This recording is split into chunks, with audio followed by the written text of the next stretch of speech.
to get back to this sort of endless emptiness inside, you can see how all of those behaviors or all of those activities are really geared toward trying to fill up that hole that can never be filled. Mm-hmm. And what we also have to think about these things intergenerationally, because somebody isn't born a narcissist. Like you can't go to the nursery in a hospital and say, oh, well, that one and that one, they're going to be narcissists. Mm-hmm. The rest of you, you're okay. It doesn't happen that way. So narcissistic parents beget narcissistic children. And what happens, now this is psychoanalytic theory, so... Is this itself very well established empirically, that there's actually a correlation intergenerationally? I can't quote you statistics. I'm not an empirical psychologist in that way. Okay.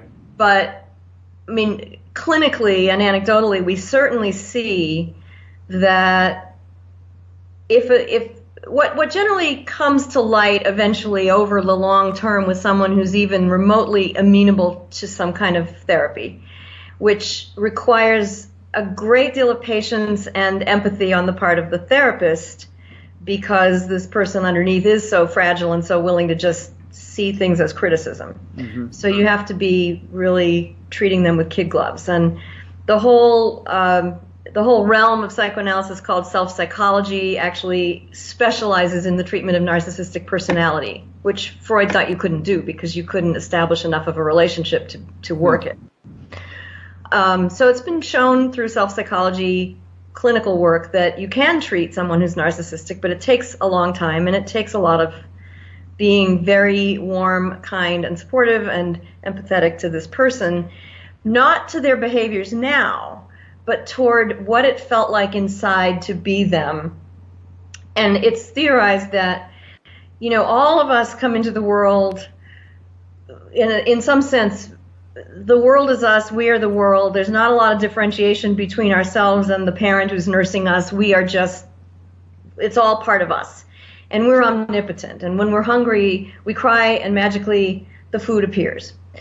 And then little by little, you begin to realize that no, you don't actually run the world. And you begin to differentiate from your parent. And your parent begins to allow you to fail a little bit.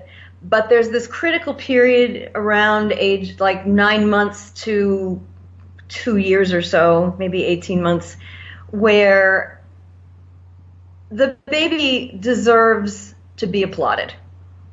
Like, think about taking your first step, and Coa used to talk about the gleam in the parent's eye. You go, yay, you are so great, look at you. Now, if a third grader is walking, you don't go, yay, look at you, you're walking. So it has to be kind of modulated to the developmental stage of the child. Mm-hmm. But if the really small child doesn't get that applause and affection and being told, yeah, you're terrific, you're special, you're my little apple of my eye, then the rest of their life they'll go chasing after that, because that is the developmental need of the baby who's just beginning to become his or her own little person. So is this a theory about the development of narcissism specifically? I mean, it would seem to have broader application, because there is this kind of notion that parents who withhold approval can generate super achieving and desperately achieving kids, right? Right. I mean, it's related on some level.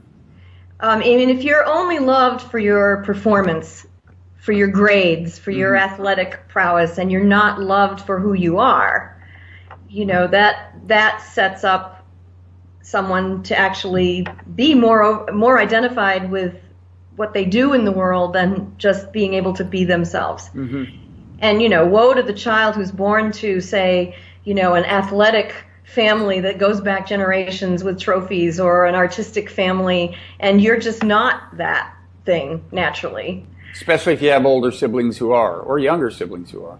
Right. I mean, and then you can get into splitting within the family about the good child and the bad child, or the successful child and the not successful child. So, yeah, these things all relate to that. But really, it starts pretty young. It starts really in infancy, before the child may even have a vocabulary, but they know whether they're being admired and given that praise that they deserve early on. Mm-hmm. And then little by little, if things are going well, the parent is also beginning to say no to things like the toddler stage, where no, you have to go to the bathroom here, you can't do it anywhere. And so gradually then the child has what we call optimal frustration, but it's laid on top of this foundation of you are special to me, we love you so much. Right. So and sometimes, you can't, I don't want to fall into the trap of mother blaming or parent blaming that often does happen in some traditional psychiatric models, because sometimes a parent simply can't provide it. Not just won't, but can't. Mm-hmm. I mean, if the parent, say the parent went through postpartum depression, or the parent is working 3 jobs just to hold body and soul together and really doesn't have the energy at the end of the day to do the total yay you. Mm-hmm. It's not the parent's fault necessarily. Right. But there are parents, I mean, it does roll down the generations in the sense of there are parents who never got it themselves, so they are narcissistically needy. And so the child becomes a narcissistic extension of the parent. And the child's achievements are more important than the child, him or herself, because the parent needs to be seen having a child that's perfect and brilliant and wonderful just like themselves. Mm-hmm. In the Atlantic piece, I forget who wrote it, but on Trump's parents, they said they ran through this idea they said was one prominent theory about what leads to narcissists, and it sounds more or less like what you were saying. And the author said there's no evidence that Trump's mother and father were anything other than loving and supportive.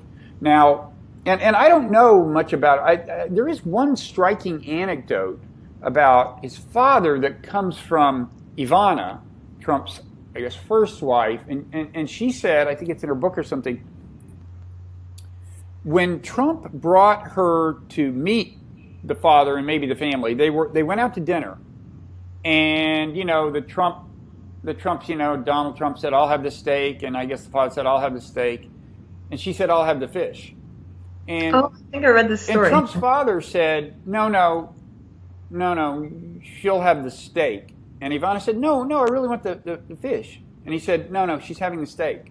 And I don't have a good interpretation of that, but it suggests to me that really seems like odd behavior to me. And it makes you suspect, if that's an accurate report of the anecdote, that there was something about Trump's father that was different from my father. I don't know.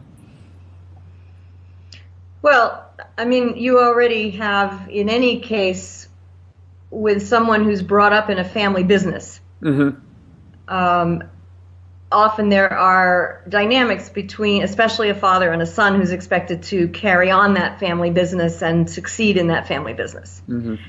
And sometimes you also get into a dynamic that's kind of a double bind, where that parent wants you to succeed because they want you to take over the family business and carry on their legacy. But because they have their own narcissistic wounding, they may also give you the opposite message, which is, but don't exceed me. Mm-hmm. And that double bind can also put a kid in a really tough position, because the child, in a sense, is trying to take care of the ego needs of the parent both ways. Like, I will be just like you, Dad, and I will be really successful because that's the only way you're going to really notice me and love me. Mm-hmm. But I won't exceed what you do, because then I'll get on your bad side too. So it puts that child in a box. And whatever their true potential was, or their true interests in life, are kind of just completely put over to the side and maybe even forgotten about, because surviving in that family means conforming to a certain expectation. Mm-hmm. Well, certainly. So you can see why a person then, with these kinds of dynamics going on inside of them, would find it really psychologically threatening to be vulnerable. Mm-hmm. Omnipotence is the only way to survive on some level. You have to control everything, because there's so many minefields that if you don't control things, you're going to blow yourself up. Yeah, isn't there also just a certain amount of kind of maybe more straightforward, emulation of parents? I mean, just compliance with the pattern they set. Like, my father is a severe, uncomplaining, whatever, and I'm going to be like that, maybe partly to win his approval, but it's kind of straightforward. I mean... Yeah, I mean, on some level, the reality that you live with as the smaller child, especially, you don't know what other people's families feel like. You don't know what other realities are. This is how you are when you're grown up, and Right. it's what you internalize because it's what's there in front of you. Mm-hmm. But if there's enough space to be yourself, you should be able to differentiate and become yourself. And by adolescence, there should be some kind of normal space for that child to begin to say, wait a minute, these are the things I like about Dad. These are the things I'm not so sure about. And that rebellion on some level, I'm not talking about, setting the house on fire, but some level of rebellion is actually healthy because it's this person beginning to assert their own sense of who they Trump are. had a kind of rebellion. I mean, they had to send him to a military school to teach him the fundamentals of behavior. But, let's... Well, that kind of thing is interesting, too, because it's saying we can't deal with this anymore. Mm-hmm. We have to send you off to some place that will mold you the way we want you to be molded. Mm-hmm. I'm not assuming everybody who sends their kids to an academy is in that category, but it seems like from the things you're saying, just on the face of it, that there's some lack of empathy going on at the parental level for young Donald. And wouldn't shock me. I mean, the presentations of his father, you do get a general sense of austerity about the father, I think.